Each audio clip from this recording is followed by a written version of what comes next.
brought to you by iTel.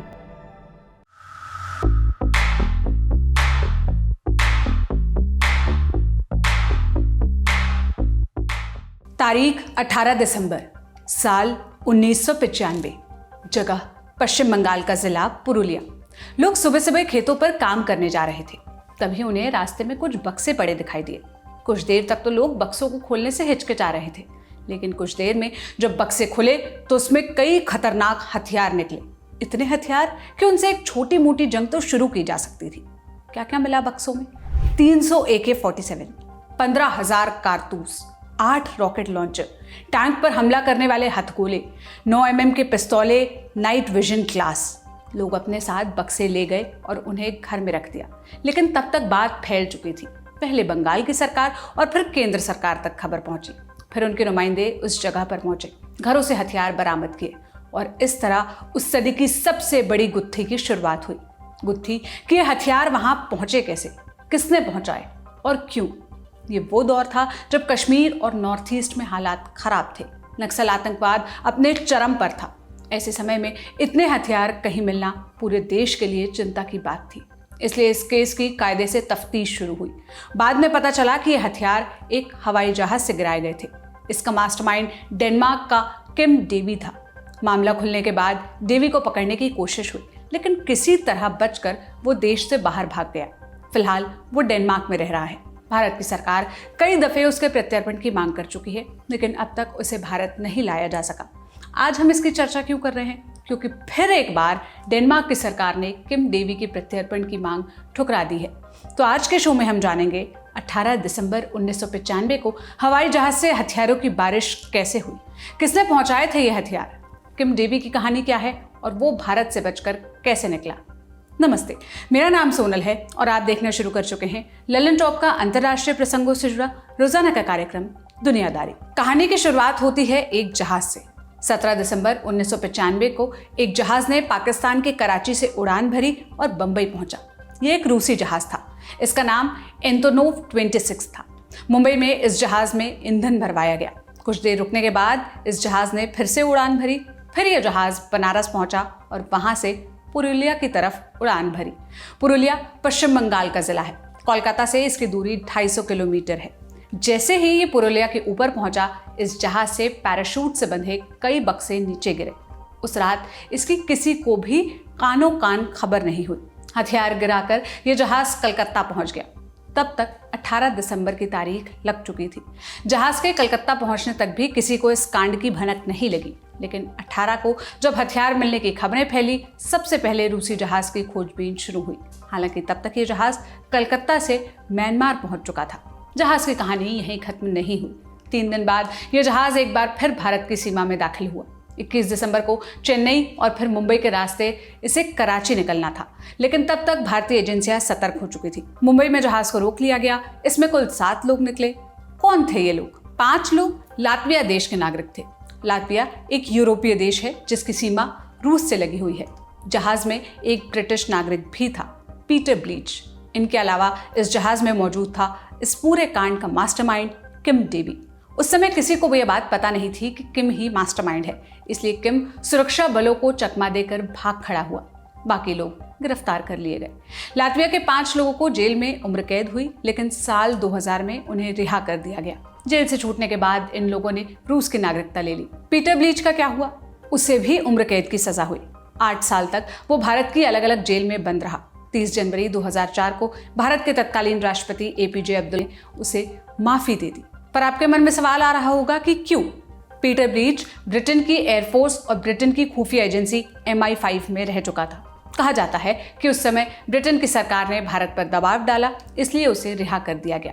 Peter ने air force में काम करने के बाद अवैध धंधों में अपना हाथ आजमाया। उसने शुरुआत में भाड़े के सैनिक के तौर पर काम किया, माने पैसे दो और जंग लड़ने भेज दो। कुछ सालों में पीटर के अंडरवर्ल्ड में कनेक्शंस बन गए। उसने हथियारों की दलाली शुरू कर दी। वो अवैध रूप से हथियार और उसकी सप्लाई भी करने लगा। 1995 की शुरुआत में पीटर के पास एक फ़ोन आया। फ़ोन करने वाले शख्स ने कहा कि भारत में हथियारों की डिलीवरी करानी है, पर लाने ले जाने का भी बंदोबस्त करना पड़ेगा। पीटर इसके लिए राजी हो गया। फ़ोन करने वाले शख्स का नाम था किम डेवी। ब्लीच और डेवी की मुलाकात बुल्गारिया में हुई थी। फिर डील पक्की हुई। तय हुआ कि पीटर भी डेवी के साथ डिलीवरी देने भारत जाएगा। ऐसा ही हुआ। हथियारों की डिलीवरी हुई, पर पीटर पकड़ लिया गया और डेवी भाग गया। डेवी कैसे भागा, इसकी कहानी डेवी ने एक इंटरव्यू में खुद बताई है। डेवी के अनुसार मुंबई एयरपोर्ट में जब पुलिस उसे पकड़ने आई तो वो एयरपोर्ट की दीवार लांघकर भाग गया। यहाँ से वो बिहार पहुंचा और वहां से नेपाल। डेवी ने इंटरव्यू में दावा किया कि कई ताकतवर लोगों ने उसकी मदद की। डेवी के अनुसार बिहार के नेता पप्पू यादव ने खुद अपनी कार से उसे नेपाल बॉर्डर तक छोड़ा। फिर वहां से किम डेवी भागकर अपने वतन डेनमार्क वापस चला गया।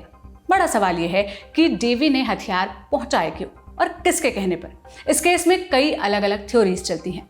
डेवी ने इस मामले में केंद्र सरकार का नाम लिया। उसके अनुसार उस समय पीवी नरसिम्हा राव की सरकार ने पश्चिम बंगाल की कम्युनिस्ट सरकार को गिराने की कोशिश की थी, इसलिए उन्हें ये हथियार भेजे गए थे। डेवी के दावे का एक और पहलू था। डेवी के मुताबिक ये हथियार पश्चिम बंगाल के आनंद मार्ग नाम के एक धार्मिक संगठन के लिए भेजे गए थे। सालों से आनंद मार्गियों और बंगाल की कम्युनिस्ट पार्टी के बीच लड़ाई चल रही थी, जिसके चलते आनंद मार्ग के कई सदस्य मारे गए थे। इस संगठन का नाम भी कई बार हिंसा की घटनाओं में आया था। किम डेवी भी इस संगठन से जुड़ा हुआ था और चाहता था कि वो लोग कम्युनिस्टों से अपनी रक्षा कर पाएं। आनंद मार्ग संगठन ने हालांकि डेवी के तमाम दावों को खारिज करते हुए कहा कि उनका इस कांड से कोई लेना देना नहीं था। इनके अलावा कुछ और थ्योरीज भी थी। कहा गया कि हथियार म्यांमार में काचन विद्रोहियों को भेजे जाने के लिए थे, लेकिन गलती से भारत में गिरा दिए गए। वहीं कुछ ने कहा कि ये श्रीलंका में लिट्टे विद्रोहियों के लिए थे, धोखे से भारत आ गए। ऐसी तमाम थ्योरीज के बीच इस मामले की जांच सीबीआई को सौंपी गई, लेकिन वहां से भी कोई संतुष्टि भरे जवाब नहीं मिले। पुरुलिया में गिराए गए हथियार कहां गए, इसका भी कोई जवाब नहीं मिला। पुलिस का दावा था कि गांव वालों से हथियार बरामद कर लिए गए हैं, लेकिन इस कांड में शामिल पीटर ब्लीच के अनुसार जितने हथियार बरामद हुए उससे कई ज्यादा गिराए गए थे। सीबीआई ने ब्लीच के दावों को खारिज कर दिया। सीबीआई के अनुसार पीटर डेवी के भी सारे दावे मनगढ़ंत थे। इस केस को लेकर साल 2011 में सीबीआई ने अदालत में कुछ दस्तावेज पेश किए थे। ये दस्तावेज इंटरनेशनल आर्म्स डील से जुड़े कुछ सर्टिफिकेट थे, जिनमें लिखा था कि पश्चिम बंगाल में गिराए गए हथियार बुल्गारिया से खरीदे गए थे। इनका इस्तेमाल बांग्लादेश की सेना करने वाली थी। सीबीआई ने कहा कि इस कांड में बांग्लादेश के एक सांसद मेजर जनरल मोहम्मद अली भुइया का नाम भी शामिल था। भुइया खालिदा जिया की सरकार में सेना के मुखिया रह चुके हैं। पुरुलिया आर्म्स ड्रॉप के नाम से मशहूर इस केस को लेकर सालों से दावे किए जाते रहे हैं, लेकिन सच्चाई क्या है ये किसी को नहीं पता। इस केस का एकमात्र गवाह है किम डेवी, लेकिन वो डेनमार्क में है। डेवी की कहानी क्या है, आइए ये जानते हैं। साल 1961 की पैदाइश हुई। असली नाम नील्स होल्क है, लेकिन सब किम डेवी के नाम से जानते हैं। 1995 में भारत में हथियार सप्लाई करने के आरोप को खारिज करते हैं। डेवी के मुताबिक उसने ग्वाटेमाला में कई स्कूल बनाए और फिर भारत में कृषि परियोजनाओं के लिए काम करने लगा। वो 1 दशक से ज्यादा भारत में रहा। डेवी ने एक किताब भी लिखी है जिसका अंग्रेजी में शीर्षक है they call me a terrorist, यानी वो मुझे आतंकवादी कहते हैं। इस किताब में उसने खुद को बेकसूर बताया है। डेवी के दावों से इतर भारतीय कानून के हिसाब से वो दोषी है, इसलिए सालों से भारत सरकार डेवी को भारत लाने की कोशिश कर रही है। साल 2002 में पहली बार सरकार ने डेनमार्क की सरकार के सामने डेवी को भारत को सौंपने की मांग रखी थी। उस समय प्रत्यर्पण के लिए मंजूरी भी मिल गई थी, लेकिन फिर डेवी ने डेनमार्क की अदालत में अर्जी डाली कि भारत में उनकी जान को खतरा हो सकता है, इसलिए अदालत ने उनके प्रत्यर्पण पर रोक लगा दी। इधर भारत ने गारंटी दी कि उसे मौत की सजा नहीं दी जाएगी और मुकदमे के दौरान जेल में उसकी सुरक्षा का भी पूरा ध्यान रखा जाएगा। इंडियन एक्सप्रेस के रिपोर्ट के मुताबिक सरकार ने यह भी कहा कि अगर वो दोषी पाया जाता है तो उसे सजा काटने के लिए डेनमार्क भेजा जाएगा, लेकिन फिर भी उसे भारत नहीं भेजा गया। डेवी को भारत लाने की दूसरी कोशिश 2008 में हुई। इस समय भी डेनमार्क कोर्ट ने इस मांग को खारिज कर दिया। 2011 में इसी वजह से दोनों देशों के रिश्ते खराब हो गए थे। उस समय भारत के विदेश मंत्री SM कृष्णा थे। उन्होंने डेनमार्क की सरकार पर नाराजगी जाहिर की, लेकिन बाद में हालात सुधर गए। हालिया समय की बात करें तो सरकार अब भी डेवी के प्रत्यर्पण की कोशिश कर रही है, लेकिन लेटेस्ट अपडेट्स ये हैं कि डेनमार्क की सरकार ने एक बार फिर डेवी के प्रत्यर्पण की मांग को खारिज कर दिया है। समाचार एजेंसी रॉयटर्स के मुताबिक वहां की सरकार ने कहा कि डेवी को भारत में खतरा हो सकता है, उनके यहाँ टॉर्चर किया जा सकता है। पुरुलिया आर्म्स ड्रॉप की घटना को 29 साल बीत चुके हैं। डेवी के बिना इस केस की गुत्थी सुलझना मुश्किल है, इसलिए उम्मीद है कि इसके बाद भी कोशिश डेवी के प्रत्यर्पण की जारी रहेगी। बहरहाल बड़ी खबर सेगमेंट को यहीं पर विराम देते हुए चलते हैं सुर्खियों की तरफ। पहली सुर्खी यूक्रेन से आई है। 29 अगस्त 2024 को यूक्रेन का एक F-16 फाइटर जेट क्रैश हो गया। BBC ने सरकारी सूत्रों के हवाले से इसकी पुष्टि की है। क्रैश की वजह साफ नहीं है। हालांकि यूक्रेन की फौज का कहना है कि इसमें रूस का कोई हाथ नहीं था। मीडिया रिपोर्ट्स के मुताबिक इस क्रैश में एक सीनियर पायलट की मौत भी हो गई। पायलट का नाम ओलेक्सी मेस था। उनको मूनफिश के नाम से भी जाना जाता था। वो उन चुनिंदा लोगों में से थे जिनको इस जेट को चलाने की ट्रेनिंग मिली थी। उन्होंने ये ट्रेनिंग महज 6 महीने में पूरी की थी, जबकि आमतौर पर ये ट्रेनिंग लंबी और पेचीदा होती है। F-16 को दुनिया के सबसे उन्नत और मारक फाइटर जेट्स में गिना जाता है। ये जेट यूक्रेन के पास पहले से नहीं था। उसको नेटो देशों से मदद लेनी पड़ी थी और उसके बाद मिला था। अगस्त 2023 में नेटो ने यूक्रेन को 65 F-16 देने का वादा किया था। इनमें से कुछ यूक्रेन को मिल चुके हैं। 28 अगस्त को नीदरलैंड्स ने 24 F-16 भेजने की घोषणा की है। अब आज की दूसरी और अंतिम सुर्खी जान लेते हैं जो अमेरिका से आई है। डेमोक्रेटिक पार्टी का टिकट मिलने के बाद कमला हैरिस और टिम वॉल्ज ने पहला इंटरव्यू दिया है। हैरिस डेमोक्रेटिक पार्टी की राष्ट्रपति पद की उम्मीदवार हैं, जबकि वॉल्ज उनके रनिंग मेट हैं, यानी उपराष्ट्रपति पद के कैंडिडेट। पहले इंटरव्यू में दोनों क्या क्या बोले, पॉइंट्स में जान लेते हैं। कमला हैरिस ने कहा अगर वो चुनाव जीत जाती हैं तो राष्ट्रपति बनने के पहले ही दिन वो मिडिल क्लास के लिए काम करना शुरू कर देंगी। दोनों ने कहा कि अगर हमारी सरकार बनती है तो हम चाइल्ड टैक्स की दरें कम करेंगे, देश में हाउसिंग प्रॉब्लम्स को खत्म करने के लिए ज़्यादा से ज़्यादा घर बनाएंगे। बाइडेन के सवाल पर कमला बोली कि मेरे लिए सम्मान की बात है कि मैंने उनके साथ बतौर उपराष्ट्रपति काम किया। कमला ने यह भी कहा कि अगर वो राष्ट्रपति बनी तो वो रिपब्लिकन को भी मंत्रिमंडल में शामिल करने से नहीं हिचकिचाएंगी।